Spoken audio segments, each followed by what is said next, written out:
ये कहानी है राजा बनने का सपना। बहुत समय पहले की बात है। एक छोटे से गांव में एक अमित नाम का नवयुवक रहता था। वो अपनी माँ के साथ रहता था। अमित को किताबें पढ़ने का बहुत शौक था। उसने सभी तरह की किताबें पढ़ रखी थी, लेकिन अमित इतना गरीब था कि वो अधिक पुस्तक नहीं खरीद सकता था। उसको अधिक से अधिक पुस्तकें खरीदने में उसके चाचा उसकी मदद किया करते थे। वो गांव में सबकी मदद किया करता था और नगर के लोग भी उसकी मदद करने से पीछे नहीं हटते थे। वो बहुत ही ईमानदार और अच्छे दिल का इंसान था और अमित अपने राज्य का राजा बनना चाहता था और अक्सर अपनी माँ से कहता रहता है, माँ, मैं राजा बनना चाहता हूँ। मैं सोता हूँ तो रोज यही सपना देखता हूँ कि मैं सोनपुर का राजा बन गया हूँ। ओ बेटा, ये तुम क्या कह रहे हो? ऐसे सपने क्यों देखते हो? क्या तुम्हें नहीं पता कि तुम राजा कभी नहीं बन सकते? माँ, तुम ये क्या कह रही हो? आखिर मैं राजा क्यों नहीं बन सकता? मुझ में और राजा में क्या अंतर है? वो भी तो मेरी तरह इंसान ही है। बेटा, हम गरीब लोग हैं और गरीब लोगों का राजा बनने का कोई अधिकार नहीं होता है। लेकिन अमित को अपनी माँ द्वारा कही गई बात का कोई असर नहीं पड़ता था। वो अभी भी राजा बनने का सपना देखता रहता था। धीरे धीरे ये बात नगर में फैल गई और नगर में इस बात को लेकर चर्चाएं होने लगी कि होते होते ये चर्चाएं नगर के राजा इंद्रजीत के पास जा पहुंची। और एक दिन महाराज ने अपने मंत्री से कहा, मंत्री जी, मैं चाहता हूँ कि नगर का जो लड़का राजा बनना चाहता है उसे मेरे पास लाया जाए। जो आज्ञा महाराज, मैं अभी उस लड़के को दरबार में बुलाता हूँ। मंत्री ने एक पहरेदार को उसके घर पे भेजा।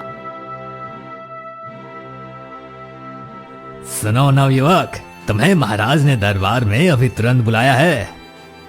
क्या मुझे महाराज ने बुलाया है? मैं अवश्य आऊंगा। पहरेदार और अमित दोनों दरबार की ओर निकल जाते हैं। फिर अमित महल में पहुंच गया। तब महाराज ने अमित से कहा, मैंने सुना है कि तुम राज्य का राजा बनना चाहते हो और लोगों को भी इस बारे में बता रहे हो। जी महाराज, आपने बिल्कुल ठीक सुना है। तुम राजा बनने का सपना क्यों देखते हो?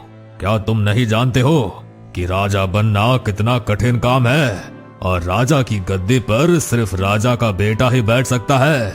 और तुम में राजा बनने की कोई गुण नहीं दिख रहा है जो तुम राजा बन सकते हो।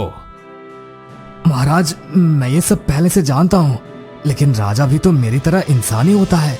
सब इंसान बराबर होते हैं, इसलिए ये जरूरी नहीं होता कि राजा का बेटा ही राजा बने, बल्कि जो इंसान ज्यादा योग्य समझदार हो उसे ही राजगद्दी सौंप देनी चाहिए। अमित की बातें सुनकर राजा आश्चर्य में पड़ गए। कुछ देर तो वो शांत रहे और फिर बोले, ये बात तो सही है, लेकिन तुम इस राज्य के राजा बनना चाहते हो तो मैं तुम्हें एक काम दूंगा। बताओ, क्या तुम तैयार हो? जी महाराज, मैं तैयार हूँ। बताइए, मेरे लिए क्या आज्ञा है? सुनो अमित, अगर वो काम कर दिया तो मैं तुम्हें राजगद्दी सौंप दूंगा। राजा की बात सुनकर अमित बहुत खुश हुआ और बोला, महाराज, आप जो भी चाहो मैं करने को तैयार हूँ। मैंने बहुत सारी किताबें पढ़ी है। ऐसा कोई सवाल नहीं जिसका उत्तर मैं ना दे सकूं, और ऐसा कोई काम नहीं जिसे इंसान न पूरा कर सके। अमित की ये बातें सुनकर दरबार के दरबारी और मंत्री और राजा भी सभी आश्चर्य में थे। तो सुनो, तुमको आज खाली पैर और बिना पानी लिए, बिना खाए पिए पूरा 2 दिन पास वाले गांव के जंगल से लकड़ी लेकर आना है। अगर इसे कर दोगे तो तुम राजा बन जाओगे। ठीक है महाराज, आज मैं अपने घर जाता हूँ और उसके बाद कल दरबार में आऊंगा जंगल जाने के लिए। तो फिर ठीक है अमित, तू अभी निकल जा जंगल की तरफ और 2 दिन बाद आना। अमित ये सब बातें करके अपने घर की ओर निकल जाता है और रास्ते में सोचता हुआ जाता है, आखिर मैं 2 दिन बिना पानी पिए कैसे रह सकता हूँ, और वो भी जंगल में कड़ी धूप भी रहेगी। लेकिन मुझे तो रहना ही होगा। जो हो ऊपर वाले की देन से हो ही जाएगा। तभी अमित घर पहुंच जाता है और अपनी माँ से कहता है, माँ, मैं राजा से मिलकर आ गया। बेटा, राजा ने तुमसे क्या कहा? माँ, राजा ने बोला कि तुम्हें खाली पैर और बिना पानी पिए 2 दिन जंगल में रहना है और लकड़ी लेकर आना है। अगर इतना कर लोगे तो तुम्हें राजगद्दी सौंप दिया जाएगा। बेटा, लेकिन तुम बिना पानी पिए 2 दिन जंगल में रह लोगे और ऊपर से लकड़ी भी लाना है। ये तो बहुत कठिन है बेटा। लेकिन माँ, मैं तो ये काम करके ही रहूंगा, चाहे जो भी हो जाए। मैं कल जाऊंगा। ठीक है बेटा, चले जाना तू कल। अमित सुबह होते ही राजमहल निकल जाता है और राजमहल पहुंच के इंद्रजीत से कहता है, महाराज, मैं आ गया। तो फिर ठीक है अमित, तू अभी निकल जा जंगल की तरफ और 2 दिन बाद आना। अमित जंगल की ओर खाली पैर निकल जाता है और जंगल की ओर पहुंच जाता है। तभी अमित को रास्ते में एक आदमी मिलता है। वो अमित से कुछ कहता है। ओ भाई साहब, अब कहाँ जा रहे हो? इधर मत जाओ, इधर बहुत सारा जंगली जानवर रहता है। इधर जितना भी लोग जाते हैं, जंगली जानवर सभी को मार खा जाता है। भैया, मुझे तो जाना ही पड़ेगा। मैं तपस्या में निकला हूँ। मुझे इस जंगल में 2 दिन रहना है और वो भी बिना पानी पिए रहना है। लेकिन ये सब क्यों भाई? भैया, मुझे राजा बनने का बहुत सपना था, तो राजा ने अपने आदमी को मेरे घर पे भेजा, तो मैं राजमहल गया। जब मैं राजमहल गया तो राजा ने मुझे बोला कि तुम्हें राजा बनने का शौक है तो एक शर्त है, अगर इस शर्त को पूरा कर दिया तो मैं तुम्हें राजा बना दूंगा। जितनी भी बात थी उस आदमी को अमित ने पूरी बता दी। अब भगवान करे तो इस तपस्या को पार कर ले। ठीक है भाई, मुझे मार्केट जाना है लकड़ी बेचने के लिए, तो ये लकड़ी का बोझ उठाकर मेरा माथा पर रख दो भाई। ठीक है भाई, अभी रखता हूँ। बहुत बहुत धन्यवाद भाई। अमित ये सब बातें करके आगे की ओर निकल जाता है। तभी आगे एक जंगली शेर दिखता है। वो अपना रास्ते में सीधा जा रहा होता है। हे भगवान, अब मैं क्या करूं? ये तो आगे इतना बड़ा शेर है, अगर मैं जाऊंगा तो शेर मुझे मार डालेगा। एक काम करता हूँ, तब तक मैं इधर जाकर लकड़ी जमा कर लेता हूँ। राजा ने बोला था लकड़ी भी लेकर आना।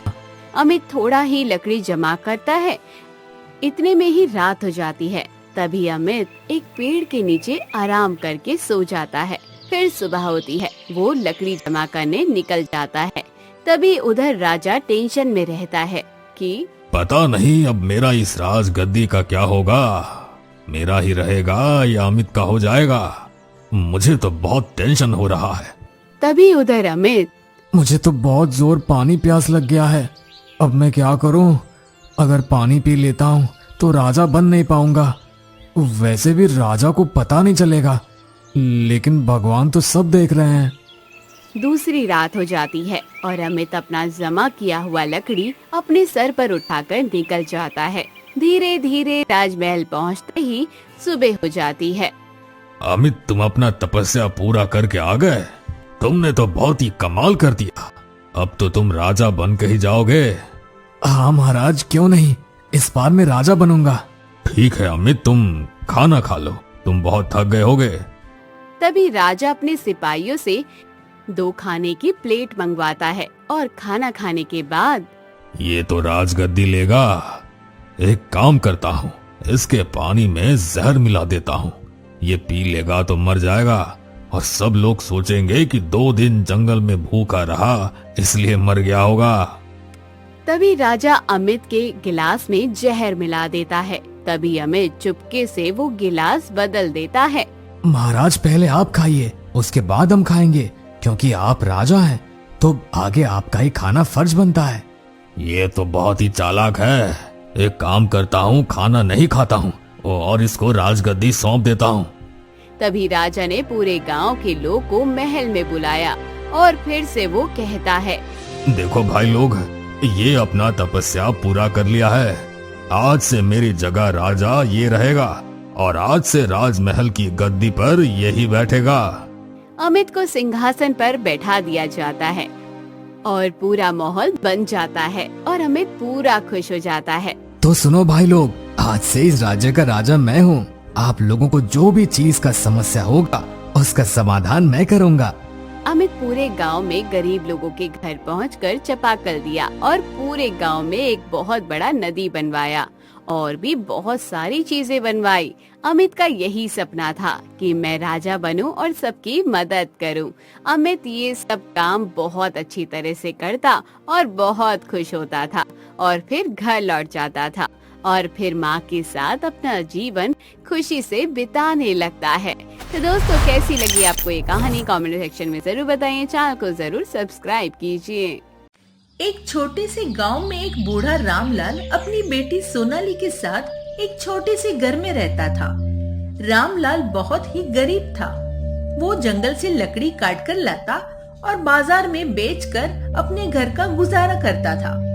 लेकिन उसके अंदर अब इतनी जान नहीं बची थी कि वो लकड़ी काट सके और उसकी बेटी सोनाली बहुत सुंदर और मेहनती थी। सोनाली अपने घर में सिलाई करके थोड़े बहुत पैसे कमा लिया करती थी। एक दिन रामलाल लकड़ी काटने जा रहा होता है, तभी उसकी बेटी कहती है, पिताजी, मैंने आपको कितनी बार कहा है, अब आपके शरीर में इतनी जान नहीं है कि आप लकड़ी काट सको। आपको आराम की जरूरत है। आप आराम क्यों नहीं करते हो? बेटा, मैं आराम कैसे कर सकता हूँ? मुझे तेरी शादी भी तो करनी है और चंदूलाल को कर्ज के पैसे भी तो चुकाने हैं। मुझे हर वक्त डर लगा रहता है, कहीं वो चंदूलाल अपने पैसे लेने ना आ जाए। बेटा, वो बहुत बेरहम इंसान है। अगर मैंने उसका पैसा नहीं दिया तो वो मेरी जान ले लेगा। पिताजी, आप परेशान क्यों होते हो? भगवान खुद रास्ता निकालेगा। और मैं भी तो सिलाई करती हूँ ना। आज से हम दिन रात सिलाई करेंगे जिससे हम उस चंदूलाल के पैसे दे सके। बेटी की ये बात सुनकर रामलाल के आंखों में आंसू आ जाते हैं और बिना कुछ कहे जंगल की ओर निकल जाता है। सोनाली पिताजी के आंखों में आंसू देखकर बहुत परेशान होती है।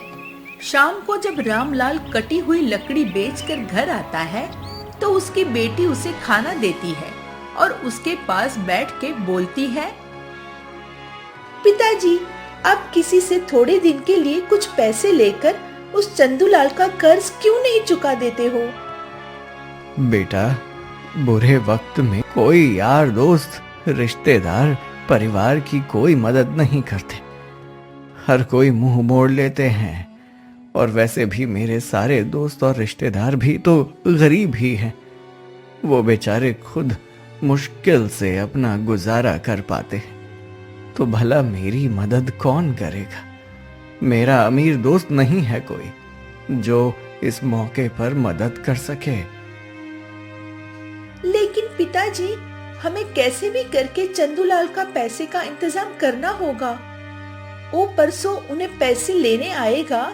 अगर उसके पैसे नहीं मिले तो पता नहीं वो मेरे साथ क्या गलत करेगा। रामलाल पूरा बेबस और मजबूर था। उसे समझ में नहीं आ रहा था कि चंदूलाल से अपना पीछा कैसे छुड़ाए। अगले दिन जब रामलाल जंगल में लकड़ी काटने के लिए गया तो उसे एक आदमी मिला। तो रामलाल के हाथों में कुल्हाड़ी देखकर बोला, तुम्हारे हाथ में कुल्हाड़ी देखकर मालूम होता है कि तुम एक लकड़हारे हो और इस वक्त लकड़ी काटने जा रहे हो। हाँ बेटा, मैं एक लकड़हारा हूँ और इस वक्त लकड़ी काटने जा रहा हूँ। क्या तुम्हें मुझसे कोई मदद चाहिए? मदद तो कुछ भी नहीं, लेकिन अब तुम्हें सजा से कोई नहीं बचा सकता। हो सकता है राजा तुम्हें फांसी पे लटका दे, या हो सकता है उम्र भर के लिए कोई बड़ी सजा दे। ये तुम क्या कह रहे हो बेटा? मैंने तो ऐसा कोई काम नहीं किया जिसके लिए राजा मुझे ये सजा दे। क्या तुम नहीं जानते, राजा ने पेड़ काटने पर रोक लगाई है। अगर कोई भी पेड़ काटता हुआ पकड़ा गया तो राजा उसे कड़ी सजा देगा। अब तुम्हें राजा के पास मेरे साथ चलना होगा। बेटा, अगर मैं लकड़ी नहीं काटूंगा तो मेरे घर का गुजारा कैसे होगा? अगर तुम चाहते हो कि तुम्हारे घर का गुजारा चलता रहे और राजा तुम्हें सजा ना दे तो उसके लिए हमें कुछ पैसे दो, तब तो मैं राजा को तुम्हारे बारे में नहीं बताऊंगा। गोपाल की बात सुनकर रामलाल के आंखों में आंसू आ जाते हैं। तुम रो क्यों रहे हो? रोने धोने से कोई काम नहीं चलेगा, पैसे से काम चलेगा। अगर तुम चाहते हो राजा तुम्हें सजा ना दे तो तुम्हें पैसे देने ही होंगे, वरना मैं तुम्हें राजा के पास ले जाऊंगा। बेटा, पैसे तो मेरे पास नहीं है, तुम चाहो तो राजा के पास मुझे लेके जा सकते हो। तुम्हें सजा से डर नहीं लगता क्या, जो कुछ पैसे के लिए अपनी जान जोखिम में डाल रहे हो? बेटा, मेरी एक जवान बेटी है, मुझे उसकी शादी करनी है, उससे पहले मुझे चंदूलाल के पैसे भी देने हैं। बूढ़ा रामलाल सारी बातें गोपाल को बताने लगता है। रामलाल की बात सुनकर वो कहता है, वैसे तो मैं किसी पर रहम नहीं करता हूँ, लेकिन तुम बूढ़े हो और तुम्हारी एक बेटी भी है जिसकी तुम्हें शादी भी करनी है। देखो, आज तक मैंने कोई अच्छा काम नहीं किया, लेकिन आज जरूर करेंगे। क्या पता इस काम पर भगवान मुझ पर राजी हो जाए और मेरे पापों को क्षमा कर दे। तभी उस आदमी सोने से भरे सिक्कों को एक थैले में निकालकर दे देता है। इस थैले में एक सोने का सिक्का है, इससे तुम चंदूलाल का कर्ज का पैसा दे देना और बचे हुए सिक्कों से अपनी बेटी की शादी कर लेना। अब तुम यहां से जाओ। बूढ़ा रामलाल उस आदमी को दुआ देता है और खुशी खुशी अपने घर की ओर निकल जाता है। रामलाल को रास्ते में चक्कर आने लगते हैं, इसलिए वो एक पेड़ के नीचे बैठ जाता है। कुछ देर में उसको नींद आ जाती है। तभी एक चोर आता है और बूढ़े रामलाल के सोने से भरे सिक्कों के थैले को चुरा कर ले जाता है। उधर जब रामलाल की आंख खुलती है तो वो अपना थैला देखता है तो उसे सोने के सिक्कों का थैला नहीं मिलता। रामलाल बहुत घबरा जाता है और अपने आप रोने लगता है। हे भगवान, ये क्या हो गया? ना मैं सोता, ना मेरे सोने के सिक्के का थैला चोरी होता। बरसों के बाद एक खुशी मिली थी, लेकिन वो भी छिन गई। अब मेरी बेटी की शादी कैसे होगी? अब मैं उस चंदूलाल को कर्ज के पैसे कैसे चुकाऊंगा? हे भगवान, इस लाचार बेबस की मदद करिए। अपने गम में डूबा हुआ अपने घर की ओर निकल जाता है और उधर वो चोर अपनी बीवी से कहता है, तुम मुझे हर वक्त उल्टा सीधा कहा करती थी ना कि मैं कुछ करता धरता नहीं हूँ। ये देखो, सोने के सिक्कों से भरी हुई थैली। अब हमारा कम से कम 2 साल का गुजारा हो जाएगा। अब मुझे कुछ करने की जरूरत नहीं है। तुम इतने सारे सोने के सिक्के कहाँ से लाए हो? तुम्हारी ये सवाल करने की आदत नहीं जाएगी। मैं कहाँ से लाया हूँ, कैसे लाया हूँ, इससे तुम्हें क्या मतलब? मतलब है, क्योंकि मैं जानना चाहती हूँ कि कहीं तुम ये सोने के सिक्के चुरा कर तो नहीं लाए हो। हाँ हाँ, चुरा कर लाया हूँ। एक बूढ़ा आदमी पेड़ के नीचे सो रहा था, उसी के जेब से मैंने ये सोने के सिक्के चुराए हैं। अब तुम चोरी भी करने लगे? तुम्हें सोने के सिक्के की थैली चुराते वक्त डर नहीं लगा? क्या तुम दूसरों को दुखी देखकर खुश रहना चाहते हो? वो बेचारा बूढ़ा आदमी अभी किस हाल में होगा पता नहीं। उसने सोने के सिक्के किस काम के लिए रखे होंगे और तुमने उसे चुरा लिया। अरे वो गरीब नहीं है, वो एक मालदार आदमी है। तुम्हें कैसे पता वो मालदार आदमी है? तुम जानते हो उसे? मैं उसे जानता तो नहीं हूँ, लेकिन वो गरीब नहीं है, क्योंकि कोई गरीब आदमी इतने सारे सोने के सिक्के लेकर बेफिक्र नहीं सोते पेड़ के नीचे। हमें इस बात से कोई मतलब नहीं है वो गरीब है या मालदार। तुम्हें ये सोने के सिक्के उन्हें लौटाने होंगे। तुम कैसी पागलों जैसी बातें कर रही हो? मैं कहाँ जाकर उस बूढ़े को तलाश करूंगा? तुम्हें उसे तलाश करना होगा। मुझे भूखा मरना पसंद है, लेकिन मैं इस चोरी के सिक्कों से अपना घर का गुजारा नहीं कर सकती। तुम्हें मेहनत करके अपने बीवी बच्चों का पेट भरना चाहिए, ना कि चोरी करके। ठीक है, मैं उस बूढ़े आदमी का सिक्का वापस करके आऊंगा। चोर बूढ़े आदमी के सिक्के वापस करने के लिए उसकी तलाश में निकल जाता है। और उधर जब बूढ़ा रामलाल अपने घर पहुंचता है तो उसकी बेटी उससे कहती है, पिताजी, मैं कब से आपका इंतजार कर रही थी। आज आपको इतनी देर कैसे हो गई आने में? बूढ़ा रामलाल कुछ भी नहीं बोलता। पिताजी, आप चुप क्यों हो? कुछ बोलते क्यों नहीं हो? तभी बूढ़ा रामलाल सारी बात अपनी बेटी को रोते हुए बताता है। इतने में ही चंदूलाल अपने कर्ज का पैसा लेने आ जाता है। चंदूलाल को देखकर रामलाल घबरा जाता है। रामलाल, तूने मेरे पैसे देने का आज का दिन का ही वादा किया था। ला जल्दी से मेरे पैसे दे। मैंने आपके पैसे का इंतजाम कर लिया था, लेकिन किसी ने मेरे सोने के सिक्कों की थैली को चुरा लिया। तुम मुझे पागल समझते हो क्या? तुम ये मुझे झूठी कहानी सुनाओगे तो क्या मैं तुमसे पैसे नहीं मांगूंगा? अरे मेरे पैसे तुम मुझे दो। अरे तेरे जैसे मुझे रोजाना 100-200 आदमी मिलते हैं। झूठ बोलने वाले, मेरे समय बर्बाद मत कर। चल जल्दी पैसा दे। मैं झूठ नहीं बोल रहा हूँ, मेरी बात को यकीन करो। किसी ने मेरे सोने के सिक्के की थैली को चुरा लिया है। अच्छा, तो तुम्हारे पास सोने के सिक्के की थैली कहाँ से आई थी? जरा मुझे भी तो पता चले। आखिर तू बुढ़ापे में क्या क्या करता है? रामलाल चुप रहता है। वह इस बात को कोई जवाब नहीं देता। चुप क्यों हो गए? बताते क्यों नहीं कि तुम्हारे पास वो सोने के सिक्के की थैली कहाँ से आई थी? तुझे बुढ़ापे में झूठ बोलते हुए शर्म नहीं आती? तू मेरे पैसे ऐसे नहीं देगा। तुम मेरे साथ राजा के पास चलो। चंदूलाल रामलाल को और उसकी बेटी को राजा के पास ले जाने लगता है। रास्ते में जब गांव वाले लोग चंदू को देखते हैं तो कहते हैं, अरे देखो, चंदूलाल बेचारे बूढ़े रामलाल और उसकी बेटी सोनाली को राजा के पास ले जा रहा है। सत्यानाश हो इस आदमी का। क्यों बेचारा बूढ़ा आदमी को राजा के पास ले जा रहा है? पता नहीं राजा बूढ़े को क्या सजा देगा। भगवान उसको माफ कर दे। मुझे भी 20 दिन के बाद इसका कर्ज चुकाना है। पूरी दुनिया मर रही है, लेकिन ना जाने उसको मौत क्यों नहीं आती। कभी बीमार भी तो नहीं होता। सिर्फ गरीबों की जान ले लेकर ये भी राजा बन रहा है।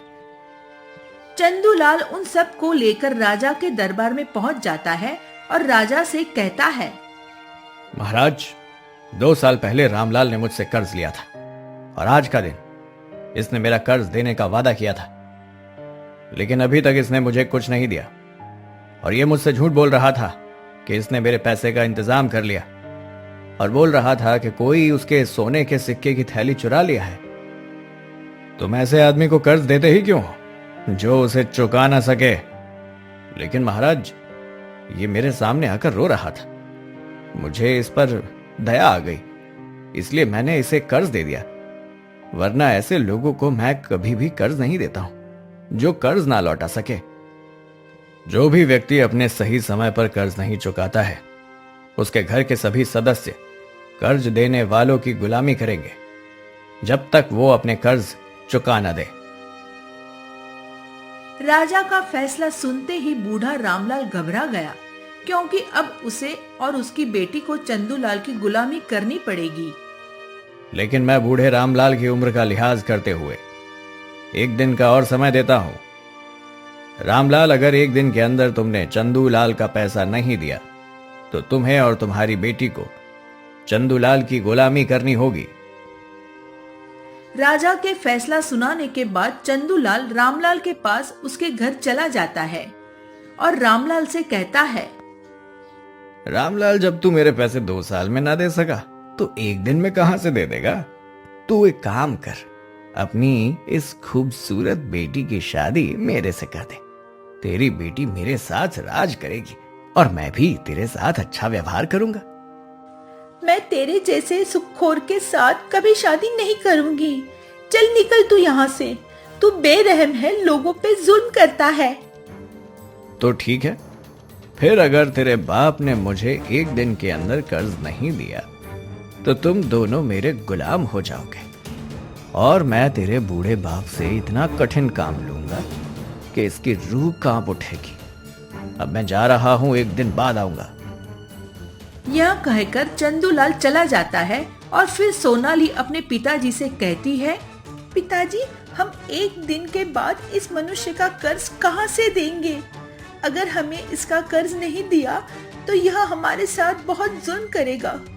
पिताजी, मैं तुम्हारे ऊपर इतना जुल्म होते हुए नहीं देख सकती। इस सूदखोर के बहुत सारे आदमी हैं जो हमें परेशान किया करते हैं। इनमें से किसी का घर छीन लिया गया है, किसी की जमीन छीन ली गई है। पिताजी, अगर आप इजाजत दे तो मैं इस सूदखोर से शादी कर लेती हूँ, वरना ये तुम्हारे साथ बहुत बड़ा जुल्म करेगा। नहीं बेटा, ऐसा नहीं होगा। तुम उससे शादी नहीं करोगी। वो बहुत बेरहम आदमी है। अगर हमारी किस्मत में चंदूलाल की गुलामी रखी है तो हम इससे भाग नहीं सकते। लेकिन पिताजी, वह सूदखोर बहुत बेरहम आदमी है। उसे किसी पर भी माया नहीं आती। वह तुम्हारी उम्र का भी लिहाज नहीं करेगा। बेटी, भगवान जरूर कोई रास्ता निकालेगा। जल्द ही ये मुश्किल का वक्त गुजर जाएगा। इतना कहकर रामलाल अपनी कुल्हाड़ी उठाकर जंगल की ओर निकल जाता है और उसी पेड़ के नीचे जाकर बैठ जाता है जहाँ उसकी सोने के सिक्के की थैली चोरी हुई थी। रामलाल बहुत देर तक बैठकर अपने मन में कुछ सोच रहा होता है। उसको कुछ समझ में नहीं आ रहा था कि अब करे तो क्या करे। और उतने में ही वह चोर बूढ़े की तलाश करता हुआ पेड़ के पास पहुंच जाता है और बूढ़े को देखकर बहुत खुश होता है और बूढ़े से कहता है, चाचा, तुम्हारे हालात देखकर ये मालूम होता है कि तुम बहुत परेशान हो। तुम मुझे अपनी परेशानी बता सकते हो। मुझसे जो हो सकेगा मैं तुम्हें मदद कर दूंगा। बेटा, तुम्हारे कपड़े पर लगे गंदी धूल तुम्हारी कहानी खुद कह रही है। इसे देखकर मैं कैसे विश्वास करूं कि तुम इस बुरे वक्त में मेरी मदद करोगे। चाचा, आप मेरे फटे और गंदे कपड़े देखकर मेरी हालत पर मत जाओ। आप एक बार अपनी परेशानी तो मुझे बताइए। मैं पूरी कोशिश करूंगा कि आपके गमों को दूर कर सकूं। बेटा, मैं 2 साल पहले चंदूलाल से कर्ज लिया था। मैं अभी तक उसका पैसा नहीं दे पाया और अगर मैं कल तक उसका कर्ज नहीं दिया तो मुझे और मेरी बेटी को उसकी गुलामी करनी पड़ेगी। और कुछ दिन पहले मुझे अनजान आदमी ने एक सोने के सिक्के की थैली दी थी, तो मैंने सोचा इस सोने के सिक्के से अपनी बेटी की शादी कर दूंगा और चंदूलाल का कर्ज का पैसा भी दे दूंगा। लेकिन किसी ने उस सोने के सिक्के की थैली को चुरा लिया। चोर सोने के सिक्के के थैले को रामलाल के आगे रखकर कहता है, क्या यही तो नहीं है तुम्हारे सोने के सिक्कों की थैली? तुम्हारे पास ये सोने के सिक्कों की थैली कहां से आई? इससे तो कोई चुरा कर ले गया था। दरअसल मैं एक बहुत गरीब आदमी हूं। मेरे घर में भी खाने के लिए कुछ भी नहीं था। मेरी बीवी बच्चे भूखे थे, इसलिए मैंने कोई काम देखने के लिए निकला था, लेकिन मुझे किसी ने कोई काम नहीं दिया। आप मुझे इस पेड़ के नीचे सोते हुए दिखाई दिए तो मैंने ये सोने के सिक्के की थैली चुरा ली, जिससे मेरे घर के गुजर हो सके, लेकिन मेरी बीवी बच्चों को भूखा ना रहना पड़े। लेकिन मेरी पत्नी ने मुझसे कहा कि उसे भूखा मरना चाहे पसंद है, लेकिन चोरी के सिक्कों से वो अपने घर का गुजारा नहीं कर सकती। इसीलिए ये सिक्के मैं आपको वापस देने आया हूं।